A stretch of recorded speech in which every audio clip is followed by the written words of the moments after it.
The free agency frenzy surrounding star wide receiver Odell Beckham Jr. Has been insane. Like the media coverage of a 30-year-old wide receiver late in the season coming off a torn ACL. Whew, it's kind of crazy, man. Now, everyone and their mom thought that, hey, he's going to sign with the Cowboys because, you know, Dak and all the players were just like, oh, what about OBJ? Mike McCarthy's like, blah, blah, OBJ. Jerry Jones like, want me some OBJ. They got him at the Mavs game. All that. Luka Doncic is like, hey, OBJ to Dallas, all that stuff. But maybe not so much.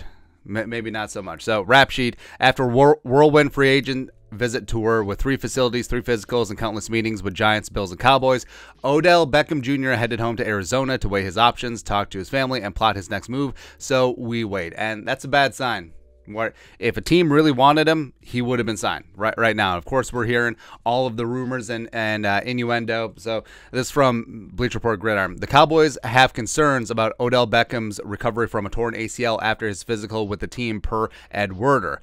Dallas fears OBJ has not made the necessary progress to ensure he'll be able to play before mid-January. So First off, if anything is leaking to Ed Werder, that's coming directly from the front office and probably Jerry Jones himself. So the Cowboys are trying to cover their ass in this situation because, like we said, I mean, the Cowboys have gone hard in the paint with OBJ. All the players, all the coaches, Jerry Jones talking about, hey, we want OBJ. OBJ would look good with that star on the side of his helmet, blah, blah, blah, blah, blah, blah. But once they got him in the building, once they put him through a physical, once they realized that knee is not great, they're like, backtracking.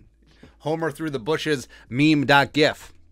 That's exactly what's happening. So this is actually gross. This is actually disgusting, the way that the Cowboys are throwing OBJ under the bus, essentially. Because basically what's happened, so OBJ leaves town without a contract. All the Cowboys fans are like, what the hell, bro? And now the Cowboys are like, this is why. This is why. So instead of taking ownership of the situation, they actually point the fingers and they point the blame at OBJ, which is ridiculous. And yeah, it may be the truth. Maybe his knee is not where it needs to be.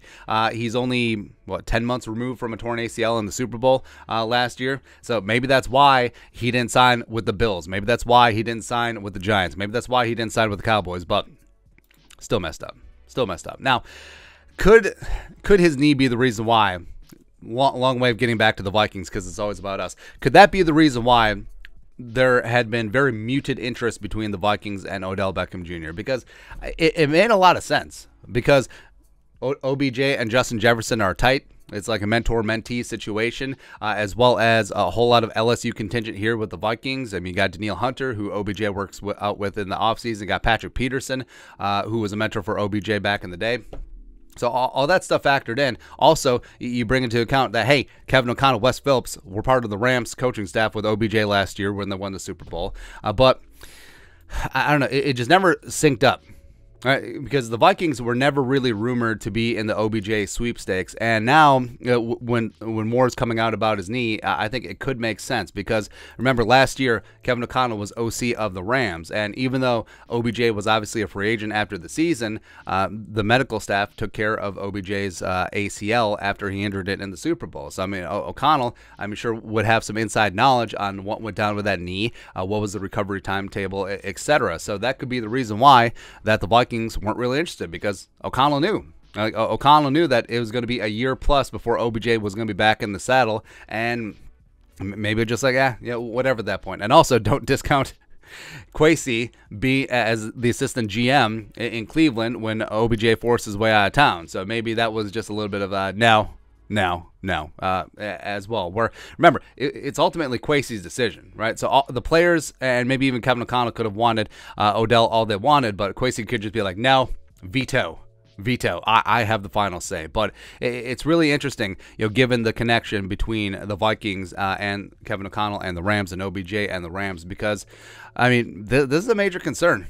And for all the free agency hype that surrounded him, ultimately that could be why he doesn't sign anywhere in 2022. It's a legitimate possibility that even a deep playoff team doesn't even bring him aboard, because, hey, if he can't contribute before mid-January, say the divisional round, and he's coming in cold and learning a new offense, like, how much are you going to trust him in like the conference championship game or the Super Bowl? Probably very little. So I think OBJ may be on the shelf until 2023, and then we'll go through this free agency frenzy again. But it is really dirty how Dallas did OBJ, but also could explain why this did not happen. But your thoughts are thoughts. Why weren't the Vikings interested in OBJ? Could it be the knee? Could the Vikings have had some inside info? It's possible. Let us know your thoughts and our thoughts in the comment section below. Subscribe for daily Vikings takes. Want to support the work? Put a little something in the Venmo. But until next time, Skol, production value.